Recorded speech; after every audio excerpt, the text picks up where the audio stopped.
My name is Alicia Chown, and I'm 31 years old. If you had walked into that baby shower without context, you would have thought it was just another picture-perfect celebration. An overpriced event space downtown, fake ivy climbing the walls, soft lighting designed to make every photo look curated and warm. Everything about it screamed performance. My sister stood at the center of it all, glowing, surrounded by friends who spoke about her pregnancy journey like it was a heroic quest. I stayed toward the back of the room with my 10-year-old son, letting him play games on my phone while I tried to disappear into the background. He was wearing basketball shorts and a Minecraft t-shirt, which I noticed earned him a brief look from my sister the moment we walked in. The kind of look that doesn't say anything out loud, but still manages to judge. I ignored it. I always do. My gift was practical: diapers and a gift card. Nothing flashy, nothing Instagram-worthy. I noticed she didn't open it during the gift portion. That didn't surprise me either. Everything stayed pleasant until she stood up to give her thank you speech. She tapped her glass, smiling sweetly, her husband standing behind her with that practiced, supportive grin. Then she said it. To the people who always support, she paused just long enough to let the room lean in, even if they're not cut out to be real parents themselves. The pause that followed was sharp and deliberate. I heard my mom snort. A few of my sister's friends laughed, that polite laughter people use when they don't want to be the odd one out. My dad didn't look up from his plate. My sister lifted her glass and took a sip like she'd just said something clever. I didn't need to ask who it was aimed at. I felt it before I fully understood it. For a split second, I considered letting it go, being the bigger person. My son looked up at me then, confused, sensing the shift in the room. Something inside me snapped quietly and completely. I raised my water bottle and said, calm enough to shock myself, to support, and to the lease that I just broke. Her smile vanished instantly. The room went silent. Her husband's hand dropped from her back. My mom blinked, like she'd misheard me. My dad stopped chewing. I took a slow sip and nodded. Yeah, guess you'll need a new sponsor. I turned to my son and told him to grab his stuff. No one moved. No one spoke. We walked out without saying goodbye. In the car, my son asked if she was mad. I told him she'd be fine. Then he asked if I was mad. I said no. I said I just decided not to keep paying for people who mock me in front of a room full of guests. What no one at that party knew was that I had already planned to stop paying her rent. The timing just happened to be perfect. The truth was, that toast didn't change my decision. It just revealed it out loud. 4 months before that baby shower, I had already started preparing myself to stop covering my sister's rent. $1,500 a month. Every month. $6,000 total by the time I finally pulled the plug. I paid it quietly, without announcing it, even when it meant cutting back on things I'd promised my son, even when it meant saying no to a short weekend trip he'd been excited about. I told myself it was temporary. I told myself it was for the kids. I told myself family helps family. What I didn't tell myself was how normalized it had become. No thank yous, no check-ins, no questions about whether I could afford it. It was just expected, the way things always are when you become the reliable one. I was the backup plan, the safety net, the person everyone remembered only when something went wrong. My sister never asked how I was managing. She just sent links to nursery furniture she liked, posted photos of matching outfits for her toddler, and complained about how stressful everything was, as if money appeared out of thin air when she needed it. The morning after the baby shower, my phone buzzed while I was making pancakes. First, a text from my mom. Can you talk? We need to clear the air before things get worse. I didn't respond.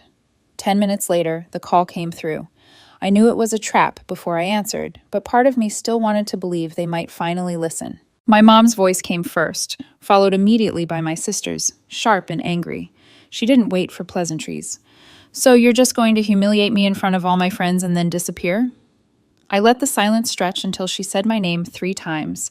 Then I said it clearly. No more rent. You crossed a line and I'm done. She spiraled the way she always does.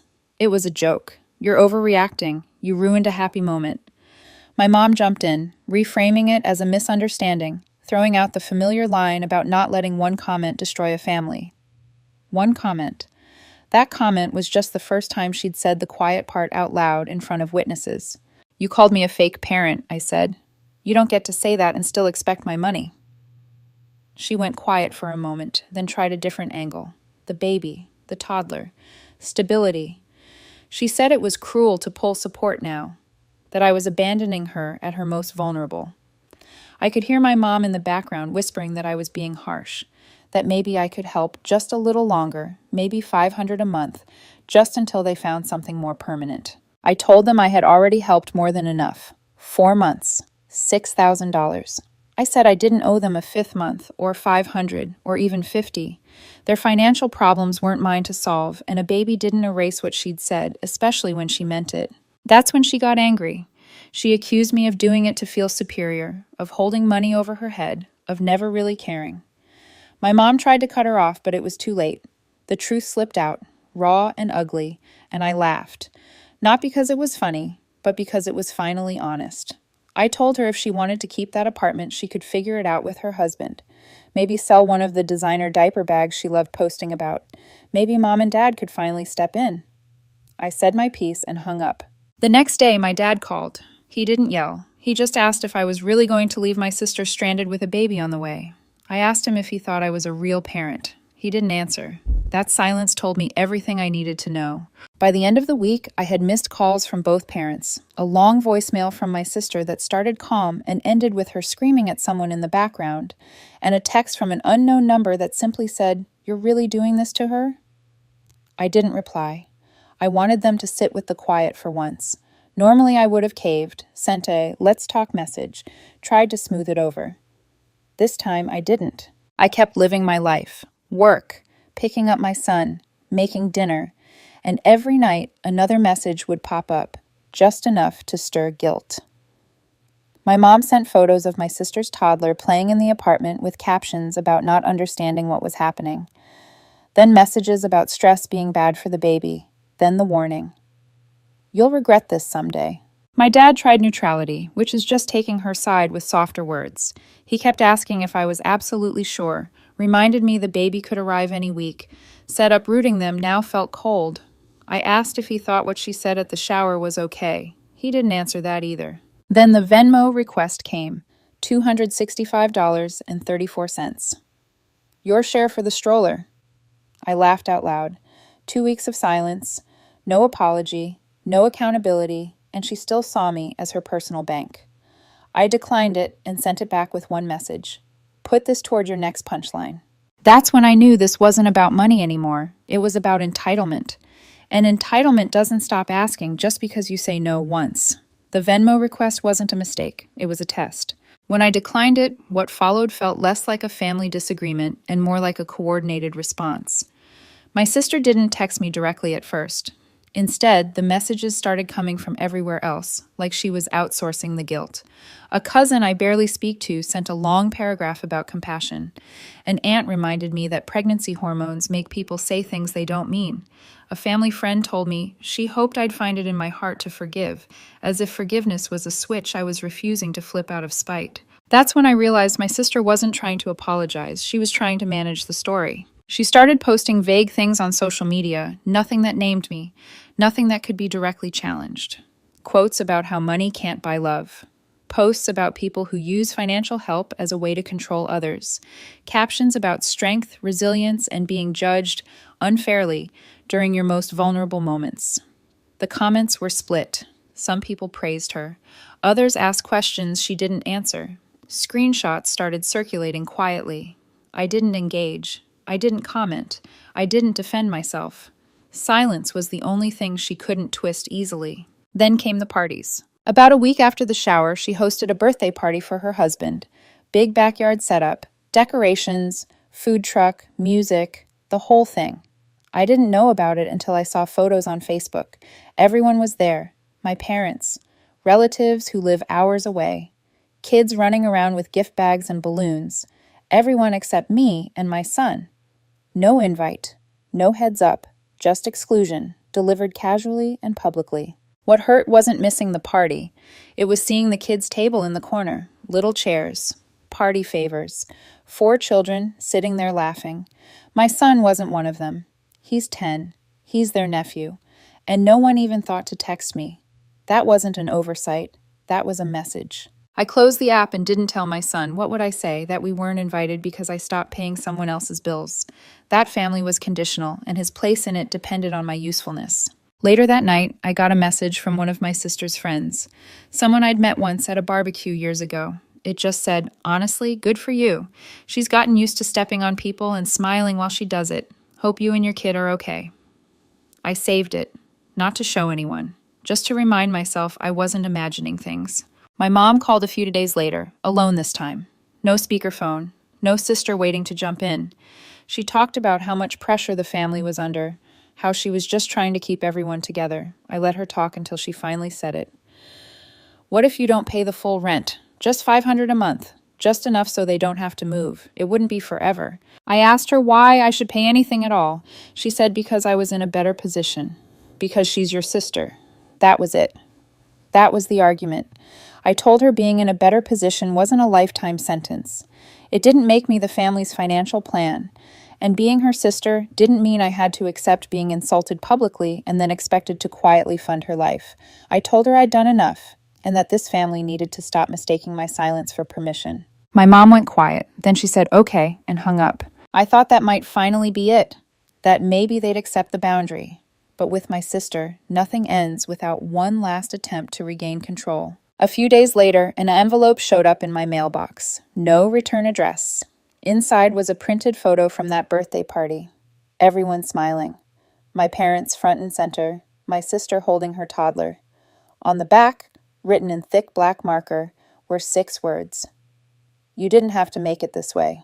I stared at it for a full minute, then dropped it straight into the trash. That night, my dad texted me. "She says she'll apologize. Will you help again if she does?" I didn't answer. I already knew what that apology would sound like. Soft words, no ownership, a reset button pressed for convenience. 3 days later, it came. "I'm sorry if what I said at the shower upset you. Sorry if, not sorry for, not.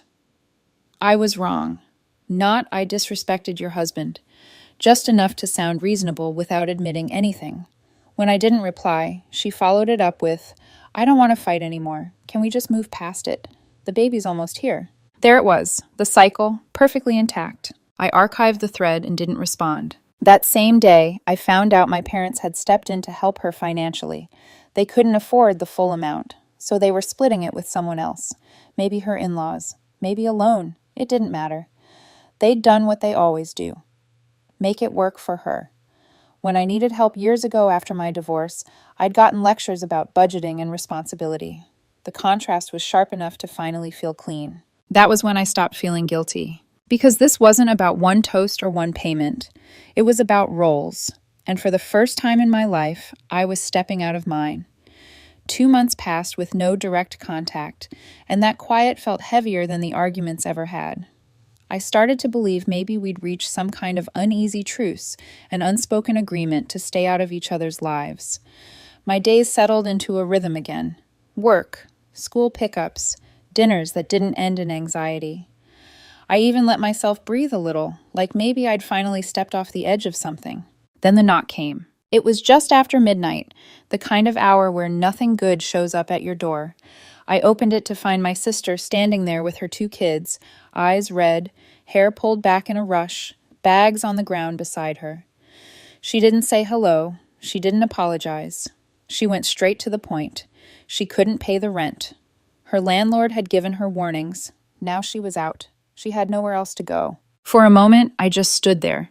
I looked at the kids, tired and confused, clinging to her legs, and my chest tightened. That instinct to fix things surged up immediately, the reflex that had defined my role in this family for as long as I could remember. But then I looked at her, really looked at her, and saw that nothing had changed. No shame, no accountability, just expectation. I told her she needed to go to a motel or to our parents. Her face hardened instantly. She said it was my responsibility to help her, that I was her sister. That family doesn't turn its back like this. She said she just needed a few months, enough time to save and get back on her feet.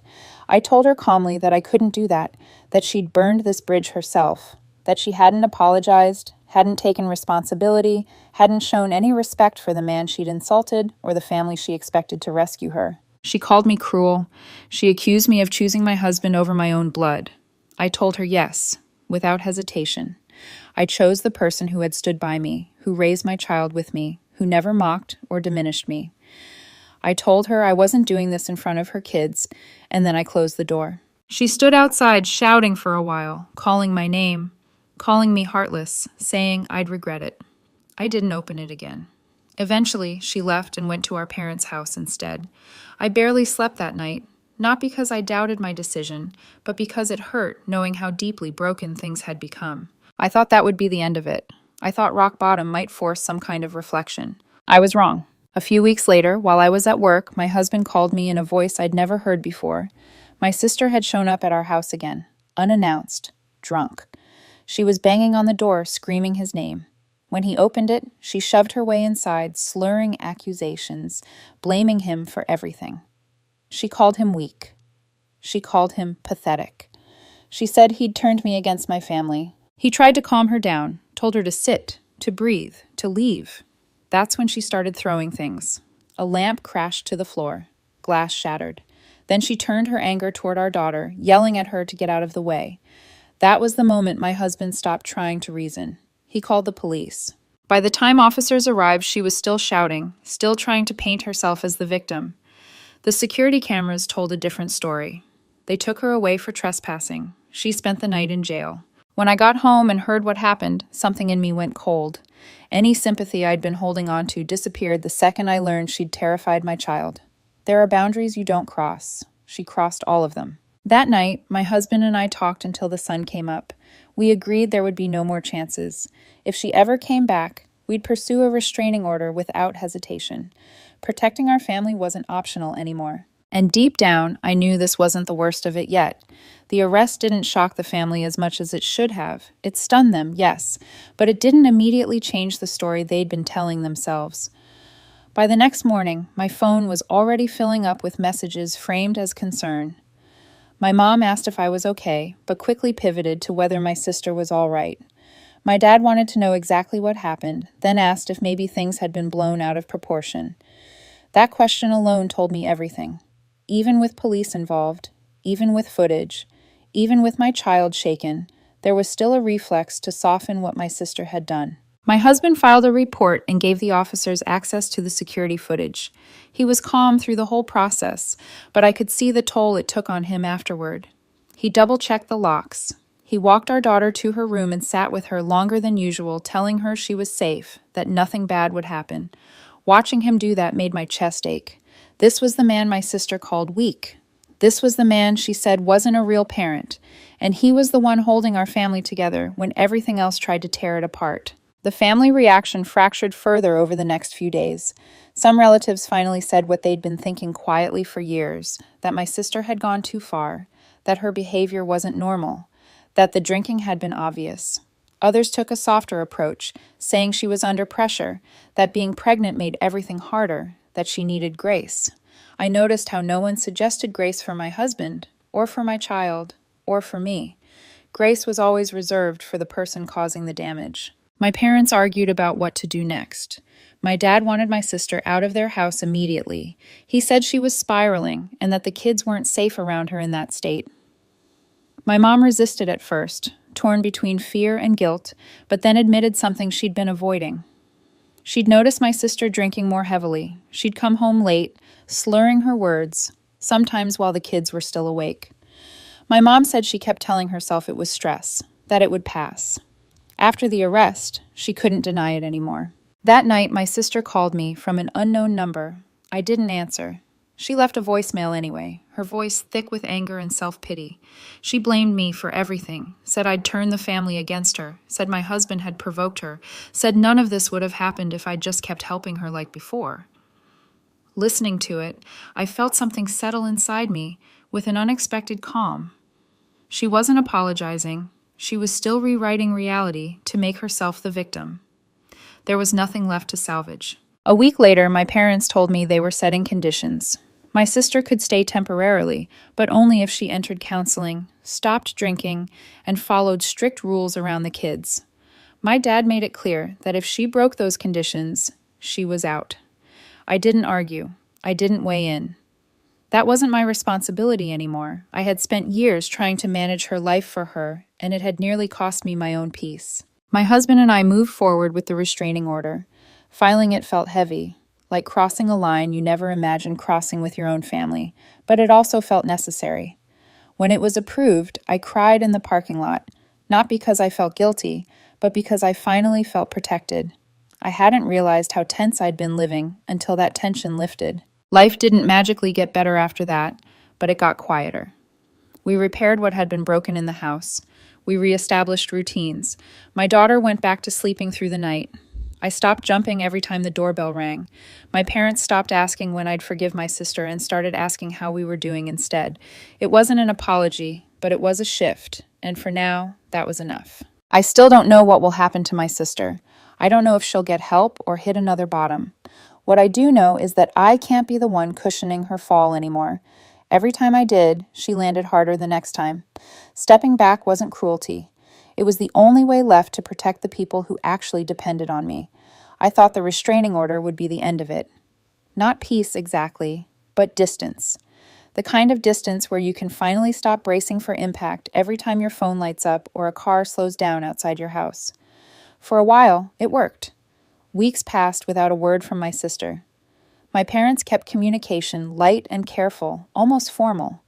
It felt like everyone was learning a new shape to live in, one where pretending nothing happened was no longer an option. Then 6 months went by. Life filled the space she'd left behind. My son and I found a rhythm that felt like ours alone. Weekends turned into bike rides, movie nights, and small trips we never could afford back when I was paying someone else's rent. I started putting money aside into a savings account labeled "just because," something I'd never allowed myself to do before. For the first time in years, my future didn't feel like a list of obligations. It felt open. That's why the knock startled me so badly. It was a Tuesday night, cold and quiet. When I opened the door, my sister stood there alone. No kids, no husband, just her, arms crossed tightly like she was holding herself together. She looked smaller somehow, stripped of the confidence she used to wear like armor. I stepped aside without a word and let her come in. I didn't offer her a drink. I didn't sit down next to her. I waited. "I left him," she said finally, staring at the floor. She told me he'd taken out a credit card in her name and run it up.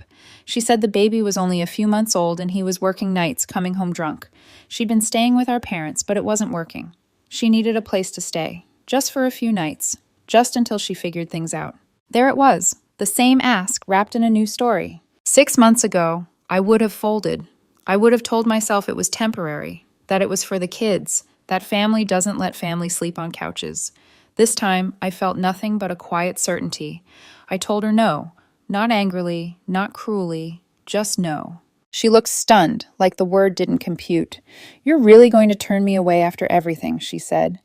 I asked her one thing. "Do you remember what you said at your baby shower?" She looked away. I repeated it. "You said some people aren't cut out to be real parents. You meant me." She tried to brush it off, saying she didn't mean it like that. I told her I knew she meant it worse. She stood up, muttered something under her breath, and left. No shouting, no threats, just gone.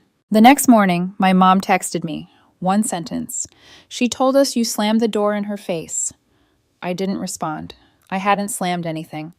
I'd opened the door, listened, and finally chosen not to lose myself in someone else's chaos. That was the part they would never understand.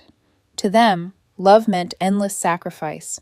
To me, love meant safety, stability, and showing my child what self-respect looks like. I don't know where my sister will end up. I don't know if she'll ever take responsibility for the damage she caused, or if she'll keep telling the story where she's the victim and I'm the villain. What I do know is that I'm done being the one who carries everyone else while being treated like an afterthought. I didn't stop being family. I stopped being the fool.